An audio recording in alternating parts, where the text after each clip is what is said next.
Every single book which have toppers suggested, but nothing worked for me.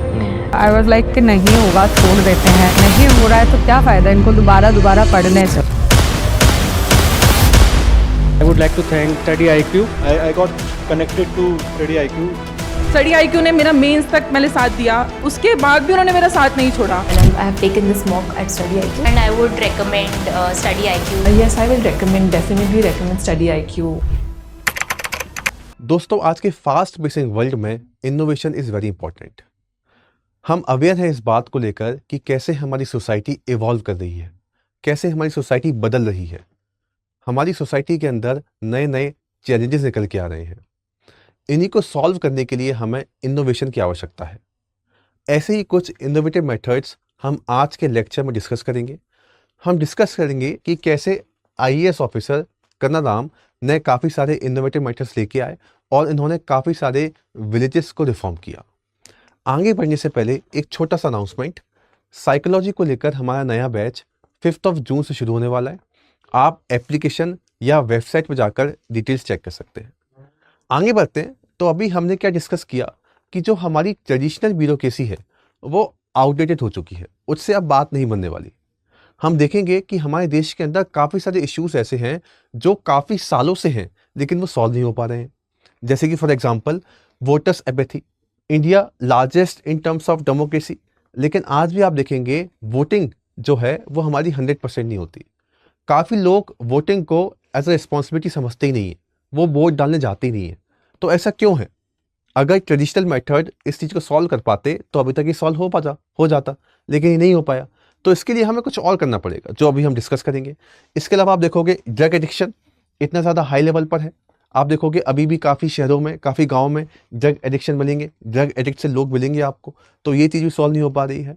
लोगों का participation नहीं होता है किसी भी इनिशिएटिव में। अगर गवर्नमेंट कोई भी स्कीम लॉन्च करती है तो लोग पार्टिसिपेट नहीं करते। लोगों के साथ बिहेवियर प्रॉब्लम है, लोगों के साथ एटीट्यूडनल प्रॉब्लम है। तो इन सब के लिए हम क्या करें?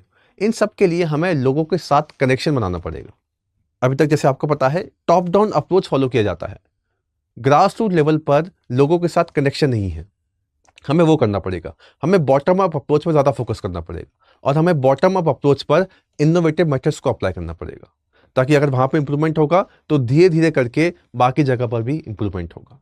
तो इस चीज़ को करने के लिए हमें क्या आवश्यकता है? इस चीज़ को करने के लिए ऑफिसर्स को, जो हमारी ब्यूरोक्रेसी है, उसको ज़रूरत है एथिकल लीडरशिप की, उसको ज़रूरत है एम्पैथी की, उसको ज़रूरत है इमोशनल इंटेलिजेंस की, ताकि वो लोगों के इमोशन को समझ सके, वो समझ सके लोगों के एटीट्यूड को कि अगर वो ऐसा बिहेव कर रहे हैं तो क्यों कर रहे हैं और उनके बिहेवियर को कैसे चेंज किया जा सकता है। क्या क्या हम तरीके अपनाएं जिससे उनके बिहेवियर को चेंज करें, ताकि एटीट्यूडल शिफ्ट आए उनके लिए, ताकि वो वोटिंग करने जाएं, पार्टिसिपेट करें, ड्रग्स जो एडिक्शन हो रखे हैं उनको भी हम रिहैब करें। तो कैसे ये करेंगे? इनके लिए ज़रूरत है इनोवेटिव मेथड्स की। अब ऐसे ही एक मेथड जो शुरू किया गया बाय IAS ऑफिसर कन्नाराम, आप देखेंगे यहाँ पर इनकी ब्रीफ समरी है, ये आप देख सकते हैं, district collector and magistrate of Hanumangarh Rajasthan. अब ये एक बहुत इंपॉर्टेंट इनिशिएटिव लेके आए। 2 इनिशिएटिव इनके हैं। पहला इनिशिएटिव आप देखेंगे एक पाती माता पिता के नाम। अब जैसे आपको पता होगा इलेक्शन जो कमीशन ऑफ इंडिया है उसका एक इनिशिएटिव है स्वीप। इसका काम क्या है? इसका ऑब्जेक्टिव क्या है कि जो वोटिंग परसेंटेज है उसको बढ़ाना है। इसी इनिशिएटिव के अंतर्गत जो IAS ऑफिसर का नाम है, उन्होंने एक कैंपेन लॉन्च किया। जब वोटिंग होने वाली थी उसके एक दिन पहले उन्होंने कैंपेन लॉन्च किया, एक पाती माता पिता के नाम। अब इसमें इन्होंने क्या किया, 81,222 स्टूडेंट्स को बोला कि आप एक लेटर लिखिए अपने पेरेंट्स को, आप लेटर लिखिए अपने पेरेंट्स को और उनसे अर्ज कीजिए, उनको बोलिए कि वो वोटिंग देने के लिए जाएं। उनको बताइए कि अगर वो वोट करने जाते हैं तो उसकी क्या इंपॉर्टेंस है। तो in this way these students urge their parents so that they can participate in the voting. अब इसका रिजल्ट क्या निकल के आया? इसका रिजल्ट निकल के ये आया कि काफ़ी लोग अवेयर हुए, काफ़ी मात्रा में वहाँ पर देखा गया कि लोग वोटिंग के लिए जा रहे हैं। तो आप देखिए काफ़ी इनोवेटिव मेथड है ये कि बच्चे अपने माँ बाप को लेटर लिख रहे हैं। अब आप इससे देखिए, इससे शॉर्ट टर्म बेनिफिट निकल के आएगा एक तो कि वोटिंग के लिए जाएंगे, और लॉन्ग टर्म बेनिफिट आप देखिए इस चीज़ का कि बच्चे जो स्टूडेंट्स हैं उनके अंदर भी अवेयरनेस आएगी कि उन्हें वोटिंग देना चाहिए। तो एक लॉन्ग टर्म बिहेवियरल चेंज भी लेके आ रहे हैं वो बच्चों के अंदर। तो इस तरीके से इनोवेशन लेके आना पड़ेगा। आप देखेंगे इनका जो मेथड है it is also certified by world book of records London. ये इनिशिएटिव लेके आए थे और देखिए इस इनिशिएटिव की वजह से आप देखेंगे काफ़ी सारी जो कोर वैल्यूज़ हैं हम उसको भी टारगेट कर रहे हैं, जो हम एथिक्स में पढ़ते भी हैं। एम्पैथी, बच्चे इन्फ्लुएंस कर रहे हैं अपने पेरेंट्स को कि आप वोटिंग देने के लिए जाएं, वोटिंग की इंपॉर्टेंस को समझाने की कोशिश कर रहे हैं। तो यहाँ पर इमोशनल इंटेलिजेंस का कंसेप्ट निकल के आ रहा है, ईआई भी निकल के आ रहा है, क्योंकि वो इमोशनल अपील कर रहे हैं अपने माँ बाप के साथ में ताकि वोटिंग में परसेंटेज बढ़े। एक सिविक ड्यूटी भी फॉलो हो रही है, फैमिली डिस्कशन हो रहा है डेमोक्रेसी के बारे में, बच्चे डिस्कस कर रहे हैं कि हम एक प्रजातंत्र में रहते हैं तो हमारा अधिकार है, हमें वोटिंग देना चाहिए। अगर हम देंगे, अवेयर रहेंगे, तो हम एक प्रॉपर तरीके से पार्टिसिपेट करेंगे अपने देश की प्रोग्रेस में। तो एक तरीके से सिविक ड्यूटी फॉलो की जा रही है बच्चों के द्वारा भी और माता पिता के द्वारा भी। Integrity, honest, non coercive engagement. अब ऐसा नहीं कि ज़बरदस्ती वोटिंग देने के लिए वो कह रहे हैं, आप देखेंगे बिल्कुल ऑनेस्ट अपील है, माँ बाप को प्रॉपर तरीके से अपील की जा रही है बच्चों के द्वारा, ऑनेस्ट अपील, एक लेटर लिखा जा रहा है, तो कोई भी कोअर्सिवनेस है ही नहीं यहाँ पर। इससे रिजल्ट क्या निकल के आया, वोटिंग परसेंटेज बढ़े। Higher voter awareness and participation in Hanumangarh district. काफ़ी सारे विलेजेस में देखा गया कि लोग आए वोटिंग देने के लिए, क्योंकि जनरली आप देखोगे हमारे घरों में भी क्या होता है, हमारे मदर फादर हमारी बात, बच्चों की बात माने, बच्चे उनको लेटर लिख रहे हैं तो स्पेशली उनकी बात मानी जाएगी और वो जाएंगे, और ये सारे इम्पैक्ट आप देख पाओगे। और लॉन्ग टर्म इम्पैक्ट क्या हुआ कि बच्चे भी अवेयर बने। नाउ जो बच्चों ने लेटर लिखा था, दे आल्सो बिकम अवेयर कि हमें भी पार्टिसिपेट करना है हमारे देश की प्रोग्रेस में, वोटिंग में पार्टिसिपेट करना है। वोटिंग में पार्टिसिपेट करेंगे, देश के अलग अलग मुद्दों में पार्टिसिपेट करेंगे, तो डेफिनेटली एक और डेवलपमेंट निकल के आएगा। तो ये एक इनिशिएटिव था, एक पाती माता पिता के नाम, जो एक इनोवेटिव स्टेप था जो लिया गया था आईएएस ऑफिसर के द्वारा। इसको आप as a case study mention कर सकते हैं, और यहाँ पर जब आप लिखेंगे अपनी थ्योरी के कीवर्ड्स, वहाँ पर भी एज एन एग्जाम्पल मेंशन कर सकते हैं। इसके अलावा एक इनिशिएटिव और इनका निकल के आता है, that is known as Manas Abhiyan, multi prong strategy to combat drug addiction. अब देखा गया क्या कि इन्होंने देखा कि हनुमानगढ़ में काफ़ी सारे ऐसे जो बच्चे हैं या जो टीनेजर्स हैं वो ड्रग एडिक्ट हैं। उन्होंने सबसे पहले उनको आइडेंटिफाई किया कि कितने लोग हैं ड्रग एडिक्शन में, और फिर अलग अलग इनिशिएटिव लेके आए, मल्टी प्रॉन्ग स्ट्रेटेजी को अप्लाई किया। इन्होंने बच्चों को भी पार्टिसिपेट कराया, टीचर्स को भी पार्टिसिपेट कराया, इन्होंने लोकल काफ़ी सारे इवेंट कराए, जैसे कि फॉर एग्जांपल स्ट्रीट प्ले कराया, वॉल पेंटिंग कराई, 1.8 लाख प्लस स्टूडेंट इंगेज, अलग अलग लेवल पर वर्कशॉप कराई, लोकल गेम्स कराए, रेसलिंग कराई, ताकि लोगों में अवेयरनेस आ सके इस चीज़ को लेकर, ड्रग एडिक्शन को लेकर। इसके अलावा इन्होंने टेक्नोलॉजी का भी इस्तेमाल किया, तो यूज़ ऑफ इंफॉर्मेशन टेक्नोलॉजी ये भी आ गया। टेक्नोलॉजी का इस्तेमाल करके इन्होंने एक ई मानस पोर्टल बनाया, जहाँ पर प्रॉपर इन्फॉर्मेशन हुआ करती थी कि कितने सारे ड्रग एडिक्शन सेंटर हैं यहाँ पर, कौन कौन से ऐसी दवाइयाँ हैं, ड्रग्स हैं जो बैन कर दी गई हैं सरकार के द्वारा और जिनका अभी भी यूज़ किया जा रहा है। तो प्रॉपर रिकॉर्ड था वहाँ पर उस पोर्टल के ऊपर। इस तरीके से इन्होंने काफ़ी सारी कैंपेन्स, काफ़ी सारे वार्ड लगाए, हॉस्पिटल्स लगाए, और काफ़ी सारे लोगों को जो ड्रग एडिक्शन में थे उनको रिहैब किया।